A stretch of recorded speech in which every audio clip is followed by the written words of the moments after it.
This is the Money Hour with your host, Tina Mitchell, on Alternative Talk, AM 1150. Now, back to the show with local mortgage and finance expert, Tina Mitchell. Welcome back to the Money Hour with your host and mortgage expert, Tina Mitchell, right here on 1150 AM KKNW, the Saturday, March 28th show. I provide you news on everything regarding your money, fresh information on market trends and conditions in our local economy. If you're hearing my show at a different time or day, you are listening to a rebroadcast, but you can always call into the show at 1-855-400-1150 or online at themoneyhour.com with any questions, or if you want me to connect you with any of the guests that I have in studio today. And in studio right now, I have Brad VanVechten with Private Wealth Management Solutions, also Kelsey Blackham, Vice President of Duncan and Haley, and Glenn Price with Price and Farrington, attorneys and counselors at law. Today is really going to be a panel discussion, just talking about all of these three areas: financial planning, estate planning, and insurance. I think are key components to our wealth management team and people that we need. And I thought it'd be fun to talk with the three of them together because they are a power partner group. They do business together, take care of their clients all in this arena. So thanks you guys for joining me in studio. Our pleasure. Yes, absolutely. Glenn? Thank you. And just a little bit about, let's start out with Brad. Bradley is independent, fee-only, and certified financial planner. He's been helping individual families and small business owners identify and achieve their financial goals for 20 years. He works with you personally to understand your needs, map out cohesive strategies, and provide ongoing guidance to help you succeed as an investor. His professional credentials include certified financial planner, certified investment management analyst, chartered life underwriter, and chartered financial consultant. Brad is founder of Private Wealth Management Solutions based in Bellevue, Washington, right down the street from my office, and state registered investment advisor. Brad, thank you again for joining me. Happy to be here. Background on Kelsey. Kelsey is the Vice President of Duncan and Haley, LTD, and is the lead advisor of their insurance division in Seattle. Kelsey was born in Port Angeles, Washington, and earned her bachelor's degree at University of Washington in business administration. Carries life, health, disability, and long-term care insurance licenses and holds the certified long-term care designation. Thank you, Kelsey, also again for coming into studio. Yeah, thank you. And last in studio, but definitely not least, Glenn Price. Price and Farrington, PLLC attorneys and counselors at law. Graduated from Harvard, the London School of Economics, and Duke Law School, 39 years in legal practice. Named a super lawyer by Washington Law. Politics Magazine named a top estate planning attorney in 2013 Seattle Magazine. Glenn has spoken throughout Washington in public and private estate planning events over the past 20 years. Works closely with other professional advisors in serving clients' needs in estate, tax, retirement, asset protection, and family wealth planning. Glenn, thank you for joining me. Thank you. And I want to just go ahead and start out. I'm going to start out with, we're on the financial side, really talking about a comprehensive financial plan. And Brad, I've had you in studio before, and I'm excited that you're able to come back and also introduce me to part of your power partner team. Let's start out with, what is a comprehensive financial plan or planning? Yeah, so that's where you'd engage the services of a certified financial planner to evaluate a specific part or perhaps the entire picture of a person or family's current financial situation with an eye toward what to do going forward to give you the best chance of achieving your goals. So that can include education or college planning, and not even college anymore. There's some of these high schools are pricey, right? Mm-hmm. Retirement planning, evaluation of your cash flow to see if you can afford all these things, taxation strategies, estate planning, including wills and powers of attorney, insurance coverages, mortgage strategies, that's where you come in, investment strategies, and then business continuation or exit strategies if you happen to be a small business owner. And what we do is we run that information, ask you a number of questions, get a sense of where you are, where you want to be, run it through some software to see what things might look like 10, 20, or 30 years down the line, given certain assumptions. For instance, rates of return on real estate, your investments, rates of inflation, things like that. And so then I would provide you with a cohesive strategy or a roadmap that integrates all your goals. And that's when I bring in specialists such as Kelsey and Glenn. So let's go ahead and talk. Kelsey, Brad just mentioned in bringing you in your expertise. It's really putting together the package that you need for your insurance. That's life insurance, disability, and long-term insurance. Why is it important to have life insurance? There's a lot of reasons to have life insurance. Kind of first and foremost is just looking at basic family protection. That's a primary consideration for folks. Kind of the bottom line there is that if you have dependents that rely on you and your ongoing income and you don't have the savings otherwise to support that if you were gone, then you are definitely a candidate for some life insurance. Other things that you might consider life insurance for would be things like funding a child's education, or as Glenn might talking about your estate taxes and possible funding for that with life insurance typically held in trust. So lots of reason to consider life insurance, primarily family protection. So Kelsey, what about the coverage that you need? So how do you decide on that? Yeah, so as far as determining an appropriate amount of coverage, this is really where you need a financial planner. There's so many factors that come into play in determining an appropriate amount of life insurance.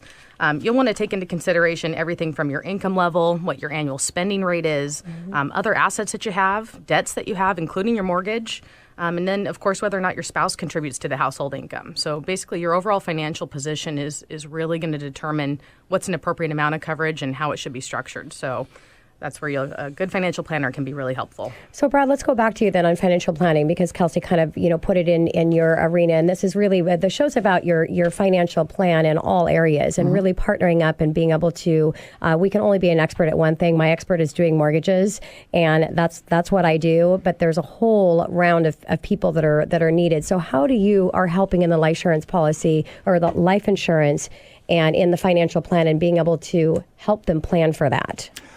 So we do an assessment of, as Kelsey said, exactly what's needed. And in the event that the principal breadwinner wasn't around, as an example, how would you pay off the mortgage? How would you pay college education costs and things like that?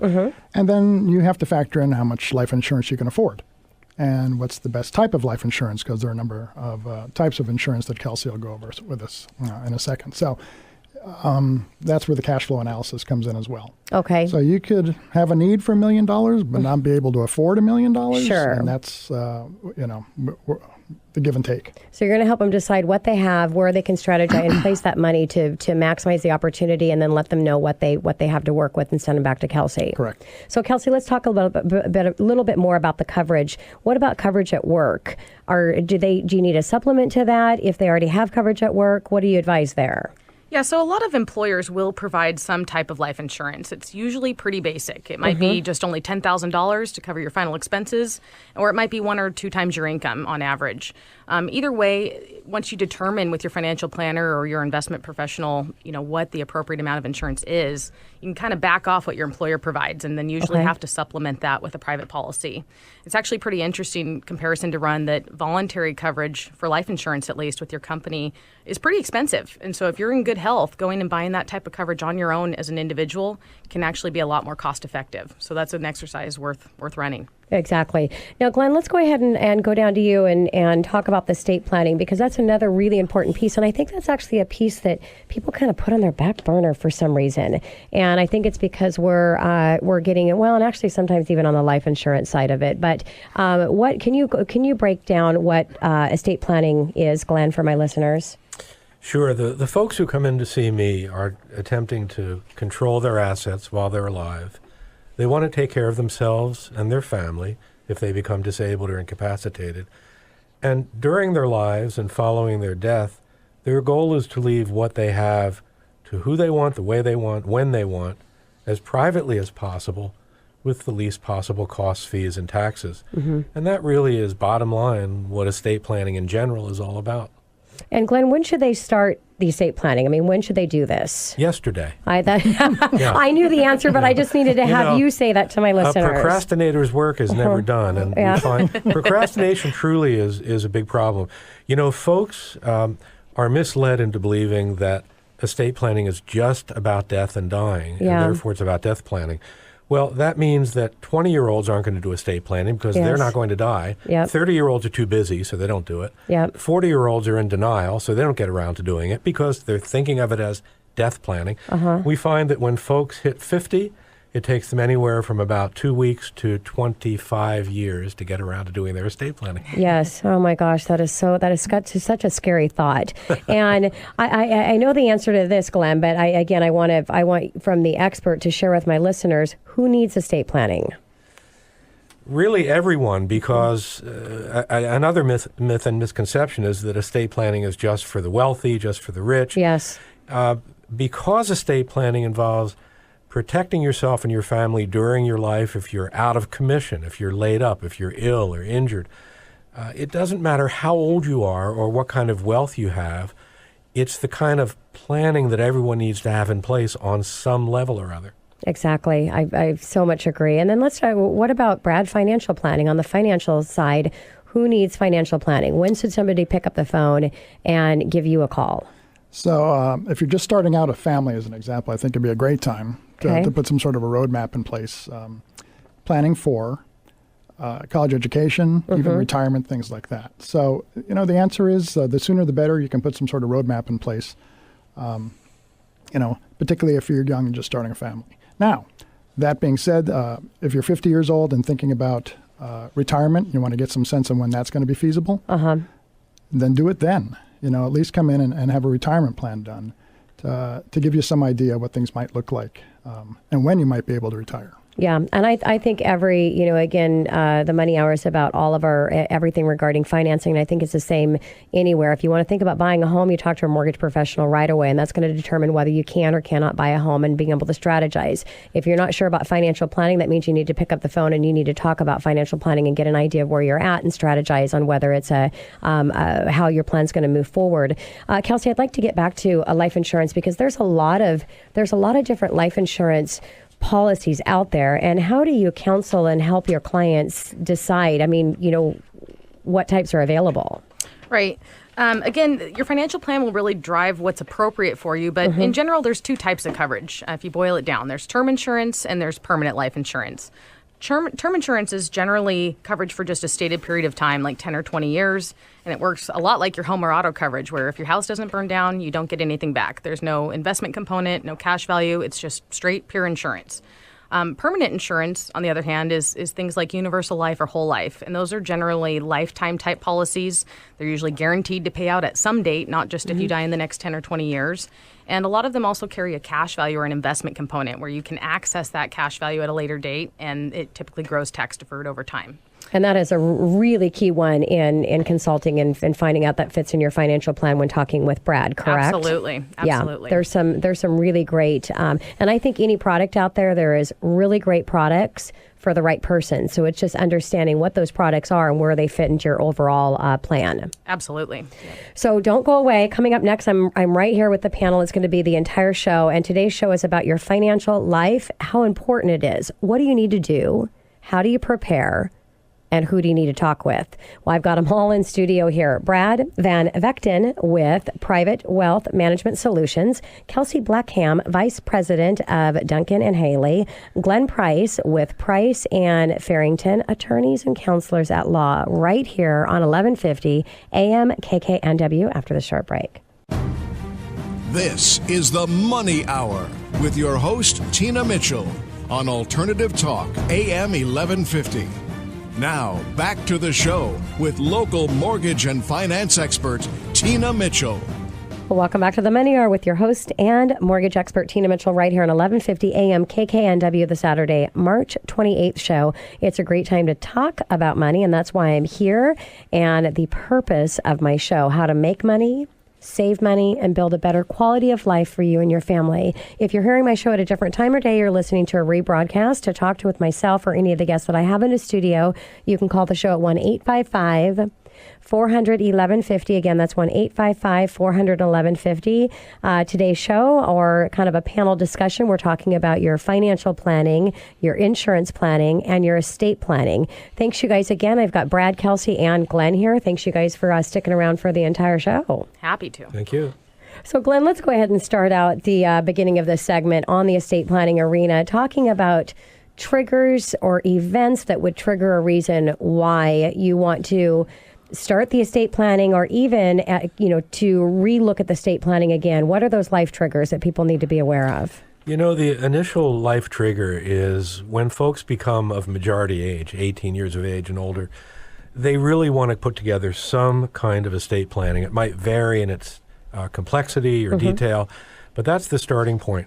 As folks move through their lives, the kinds of things that can impact their estate planning and cause them to perhaps want to revisit decisions they made earlier are marriages, divorces, births, a change in health, a dramatic change in wealth, upwards or downwards. Changes in the law, certainly, tax-wise and otherwise, can cause people to reevaluate. Changes in beneficiaries, needs, abilities, all kinds of factors. And if there is no changes, should they still be kind of looking at it on an annual basis, Glenn, or how do you counsel your clients there? Well, you always want to be mindful of the planning you have in place so that if some life event has occurred or your goals or circumstances have changed, you can go back and reevaluate that planning. And I'd like to ask all of you this, starting out with Brad in representing the financial planning arena. There's a lot of online resources. There's a lot of online tools, especially in dealing with numbers that you can use. What's the downfall and disadvantage if somebody thinks they can just kind of, do this plan for their finances all on their own? Yeah, you're exactly right, by the way. I hadn't thought about that all three of our disciplines you can pretty much get very low cost online. So I can only tell you this. You're doing something online, you're not getting, you're not speaking with somebody that's got 20 years of experience behind them. An online financial planning software doesn't know what questions to even ask, aside from, the hard facts. And most importantly, online software is not going to talk you in off the ledge in an event like 2008 or 2000. So I think that's just scratching the surface in terms of what sort of value finding a qualified certified financial planner to work with is going to benefit you. Makes total sense. Glenn, and for you, I mean, in the estate planning, there's all these online things that you can go in and what would be your answer to that? Well, you can always build an airplane from a kit, but would you want to fly in it? Love it. The problem is off-the-shelf, cheap, boilerplate, fill-in-the-blank plans are inadequate. In the end, attorneys find that it provides more business and higher fees because folks didn't plan proactively. So greater cost complications and confusion down the road are going to result from El Cheapo type planning. And the last thing you want to do is do El Cheapo when it comes to anything regarding your financings, because a small financial mistake can turn into a huge financial mistake, not only for you, but for your loved ones as well. Kelsey, I want to go ahead and switch back over to the insurance side and talk a little bit about disability insurance. Do most most employers provide disability insurance for their employees? Yeah, absolutely. For those who don't know, disability insurance is basically like paycheck insurance. If you're ever able to not work due to an illness or injury, then that's really where disability insurance comes in and starts to replace a portion of your income. A lot of employers do provide that coverage. At work, you'll find usually pretty limited benefits if there is a benefit, so worth checking your benefits book. A lot of benefits will provide about a 60% benefit, and that's usually income taxable to a lot of employees, and that's something that people don't realize. So kind of the age-old question there is, could you afford to live off of half your paycheck? Exactly. And if the answer is no, then you're probably not getting enough out of your group coverage. So then they would need to have supplemental coverage where you could assist and help out with that. That's right. The other thing to look at, too, is if you have any commissions or bonuses or other types of income like K-1 income, a lot of those forms of income aren't commonly covered under group insurance policies. So worth looking at individual supplemental policies and just making sure that you're adequately covered. Makes total sense. And I know a lot of people, it's in this arena, especially with disability, it's like, you know what, this is not going to happen to me. What are the odds that something's going to happen that I need disability insurance? And how would you answer that? Yeah, that's a great question. There's a lot of different surveys out there. I think a good one that's pretty recent is from a 2010 Consumer Disability Awareness Survey that basically states about 30% of people today that are entering the workforce, so people in their 20s and 30s, will experience a disability sometime prior to the time they're retired. Are you serious? 30%. That is a huge percent. And it's interesting because it's so much more likely than dying during your working years. And yet more people will have life insurance than they do disability coverage. So it's really an under-addressed need. So if you, and I've got to ask this, I mean, if you've got somebody that comes in because of the ability to be able to financially do everything can be challenging. So are you Are you helping after they talk with Brad and get their financial plan together to make sure that they're maximizing their extra cash flow based on how they're investing their money? And then he sends them over to you to get dialed in on their insurance. Or is it more important to have a little bit of everything? And we're talking life insurance, disability, and long-term insurance. Have a little bit of everything to make sure that you're covered in all areas, or is it better to focus on one? I mean, how do you strategize with that with someone that doesn't have the money to do everything? Right. Yeah, I think it becomes an order of priorities. At first, you're going to look at what's the biggest need, what are the biggest risks to you and your financial plan succeeding over time. Sure. And if that is just an ultimate death situation, then of course life insurance is going to be important. But for most people, the odds of disability, the odds of death are all present for everybody. So having at least a sufficient amount of coverage in each of those areas is important. Makes total sense. So on the disability, when should a listener buy it? Is when they start their employment, and do they ever get to cancel it? Right. Yeah. So is this for everything? That's a great question. Yeah. So as a general rule, you want to get disability insurance around the time you start your professional career. Okay. The premiums on disability insurance are based on the age at the time you buy it. So the younger you buy, the lower the premium that you're locking in over your lifetime or during your working time. So the younger, the better. The other thing that's worth noting is that health insurance or your health status is actually a really big factor in determining what rate you pay. So you kind of joke you're never getting younger or healthier than you are today, basically. Exactly. So that's worth noting. And of course, disabilities can occur at any age. It's not something that you just think will happen in your 50s or 60s. Anybody can kind of get hit by the bus at any day.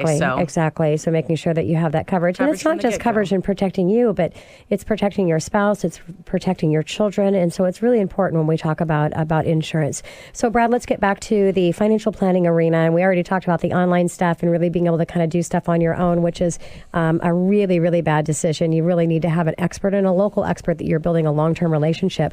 But let's also talk about that expert and who they're choosing. Why would it be important to work with an independent certified financial planner, Brad? Great question. I think the preference should be because a CFP gives you an unbiased advice. Okay. So if you're dealing with a CFP or a financial advisor, or they call themselves financial planner, and by the way, a lot of people are doing that these days that work for insurance companies, as an example, because they're deliberately trying to confuse the public. Okay. And unfortunately they're succeeding. So that's why I think it's beneficial to work with a certified financial planner, particularly an independent one who doesn't have any bias towards guiding you toward a given solution that might generate a commission for that individual. So, Brad, if I have a listener that wants to take that first step to get a plan put together, or maybe they have a plan but they're not really sure and they don't have a relationship with their advisor, or they've lost connection, or they've lost confidence, or whatever that case may be, what does it cost to have a financial plan done? That's a great question. Start over or start? Yeah. So, right, you can always have somebody evaluate a plan that's currently in place, or to start over. So the answer is I charge $200 an hour to do a plan. However, it doesn't have to be a comprehensive financial plan. So as an individual comes to me and just wants retirement planning as an example, or education planning, that's going to take a lot less time, and as a consequence cost a lot less. But by the way, getting back to what Kelsey was saying, if you start saving for your child's college education when he's 1 or 2 years old, that's going to be a lot less of a financial hindrance than if you start that at 15 years of age. Of course. Right? So I think, the sooner you get these sorts of roadmaps in place, the better for you and your family. Totally agree. Glenn, estate planning. There are a lot of myths out there when it comes to estate planning. Can you share some of those with my listeners? There are all kinds of myths and misconceptions. Just kind of running through them quickly. A common myth, estate planning is just for the rich. Another myth, I don't need a will. Another myth, I don't really need to get counseling on a will. I'll just go buy a form. That'll be adequate. Yep. My living trust will automatically avoid probate. That's a myth a lot of people have succumbed to. They don't realize they've got to get the assets they own inside their trust in order for it to avoid probate. Okay. Another myth about living trusts is that they avoid, that they're asset protection vehicles, that they protect you from creditors and lawsuits. That's not the purpose of a living trust. And finally, a very common myth is, I've kept things simple by naming my estate as my beneficiary. Okay. There are all kinds of adverse legal consequences that can flow from that. So again, it's just important to sit down and talk with an expert, talk about an expert in your own personal financial situation when it comes to preparing for your financial planning, when it comes to how you're going to insure yourself and make sure your family's protected, and how you're going to make sure that you're protecting your estate and protecting your family member in case of death, which it's not in case of death, it's when the death happens. And so make sure that you're protected there. And Glenn, what about who's the estate planning for? Who benefits from the estate plan? Can you break that down? Well, hopefully the client benefits, the client's spouse benefits, children or any dependents. Certainly the client's financial well-being benefits, because a part of estate planning is to position assets that have been well insured or well invested in a way that they will provide maximum benefit to the family, the client. Many people benefit. Makes total sense. I think that's a good place to take us to commercial, but we're going to come right back here next on the Money Hour. Comprehensive financial planning, insurance coverage related to your financial plan, and weaving in your estate plan to tie it all together. Stay tuned so that you can learn how to financially prepare right here at 1150 AM KKNW after the short break. This is the Money Hour with your host, Tina Mitchell, on Alternative Talk, AM 1150. Now, back to the show with local mortgage and finance expert, Tina Mitchell. Welcome back to the Money Hour with your host and mortgage expert, Tina Mitchell, right here on 1150 AM KKNW, the Saturday, March 28th show, bringing in expert advice and inside knowledge on today's events in our local economy and how it will affect your money. If you're listening to my show at a different time or day, you're listening to a rebroadcast of my show, you can always call the show at 1-855-400-1150. Again, that's 1-855-400-1150 or online at themoneyhour.com to talk with my guest, set up time to plan with my guest, or ask him any questions that you may have. And in studio, my guests are Brad VanVechten with Private Wealth Management Solutions, Kelsey Blackham, Vice President of Duncan and Healy, and Glenn Price with Price and Farrington, attorneys and counselors at law when it comes to your estate planning. So let's go ahead and start out. We were talking with you, Glenn, before I took us to break about estate planning. And estate planning, people think it's about planning for death, but also it's planning for people and what they can do for you during your life if something happens to you and you can't take care of yourself, correct? That's exactly right. The death time planning document is the will, but there are 4 critically important lifetime estate planning documents everyone should have of every age. What are those? First is a financial power of attorney to make sure that you've authorized someone you trust to step into your shoes, pay your bills, manage your investments, make financial decisions for you during any period of time during your life you're out of commission. The healthcare power of attorney, the same idea, but now you're relying on someone close to you who you trust implicitly to make medical or healthcare decisions for you if for some reason you're not able to make them for yourself. Thirdly is the living will, also known as the advance directive to physicians, which is the legal document that addresses the issue of what are my wishes if I am on life support.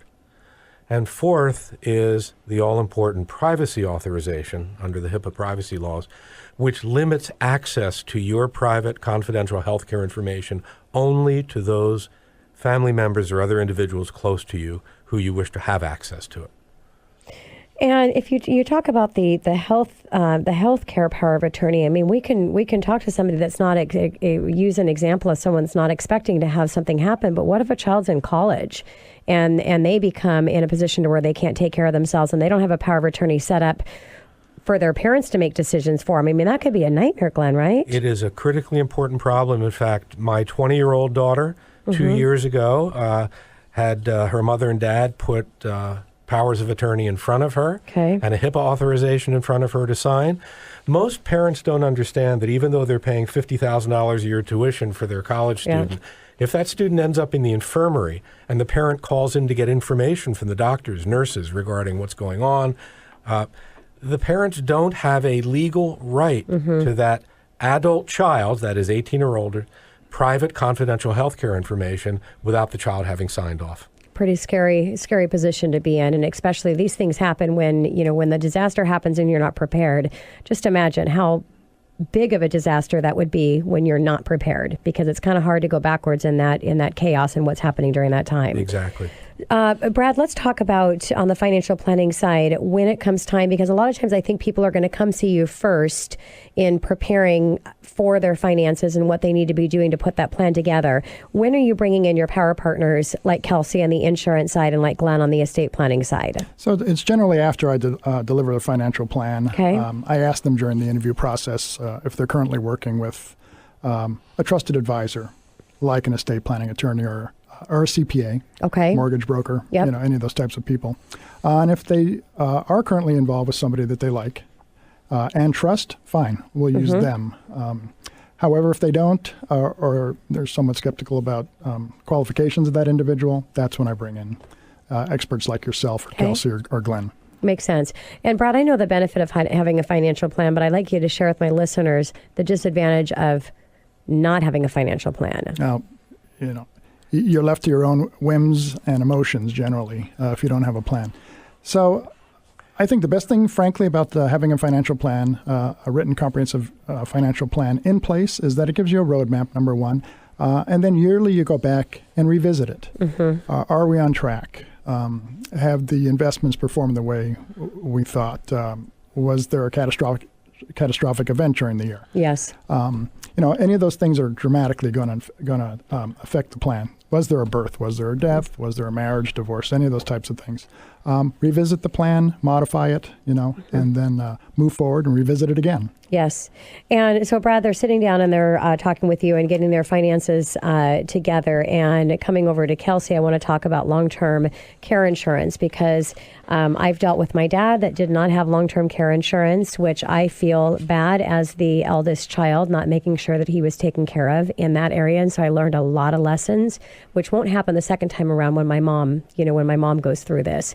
But my mother-in-law, now we're dealing with my husband's mother, and she does have long-term care insurance, and she's got disability. I mean, she is like totally taken care of, and there's so many things that are just kind of creeping up right now, and there's no sense of stress. I think there's sense of stress for the people that are there, because they're getting through those different times and changes that are happening in their life, which can add stress. But it takes a lot of that away being prepared. Now, long-term care insurance, I think this is one, because it can be spendy, can't it, Kelsey? It can. A lot of people, that is something that people assume in looking at long-term care, is it's probably going to be too expensive for them. Yes. But it's generally affordable if you look at it early enough. Yes. And you're young and healthy enough to That's qualify. That's what I wanted to hear you say. Waiting until you already need care is usually not a good idea.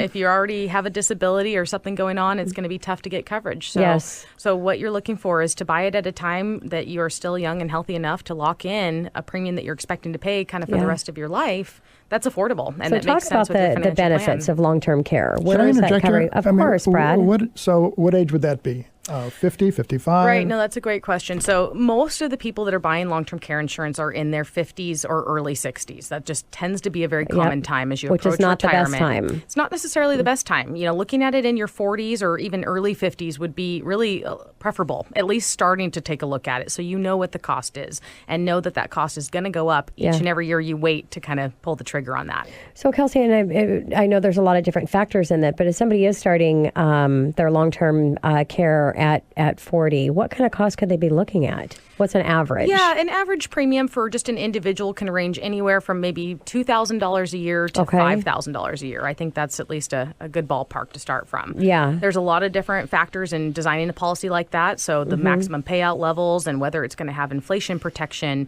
what types of care it's going to cover, those are all factors to consider. And of course, there are some really interesting policies in the market right now, like shared care policies, where a husband and wife can buy one policy together and kind of share the risk and share the premium. Since you don't really know who's going to need this care, when, and for how long, there's some really nice ways to kind of bridge that gap without spending too much money. Yeah, but there are statistics that there's a good chance that one of them definitely is going to need this. Absolutely. This care. Yep. Let's talk about, a lot of people may say, well, there's Medicaid, there's health insurance, why do I have to pay for this for myself? I'll deal with that when I get there, and then the government's going to take care of it for me. Right.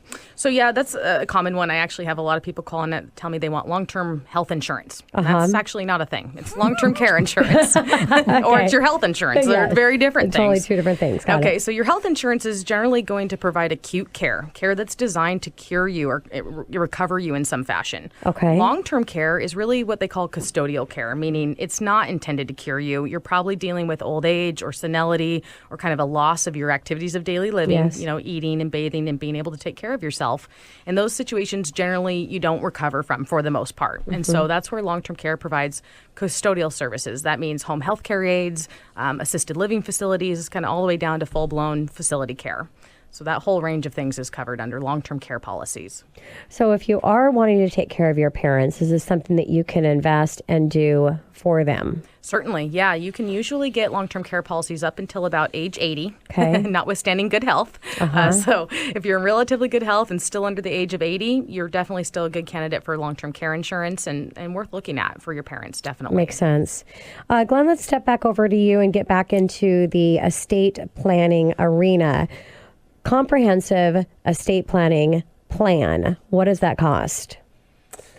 Oh, I was afraid you were going to ask me all that. this, all this stuff takes money. I think folks need to beware of someone who quotes a fee without knowing anything about them, Okay. who they are, what their circumstances and goals are, what their family situation is. Because a flat fee quoted to everyone, totally out of context, means something's going to be pulled off a shelf and shoved in front of you the same as it is everyone else. I'm not trying to be coy here. Sure. The way we get around this is to invite folks into the office to sit down for a complimentary consultation with us. Only after we get to know them, what's concerning them, what's motivated them to do estate planning, are we in a position to really focus in laser-like on them and what they're trying to accomplish, and then quote a range of fees for different kinds of planning options available to them. Okay. And what about the time to get this put together? So if someone comes into your office, they sit down and have a free consultation to get an idea of where they're at. They're going to get their plan set up. And how long does it take to draw these documents and make sure that they're good, completed, and protected? Turnaround time is typically 2 or 3, maybe 4 weeks at the most. Okay.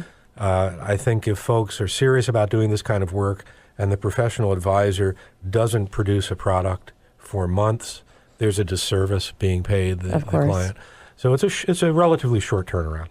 Okay, just like closing on a mortgage, 3-4 weeks, you'll be in your new home. By the way, as an aside, Christmas Eve, I was at someone's deathbed getting a trust signed. Wow. So, it just depends on the circumstance. Yeah. Yeah, I mean, it's not sad. At least they're getting it done before, but again, it's just adding stress and everything in finances seems easy to procrastinate on it, but it's a big mistake to make.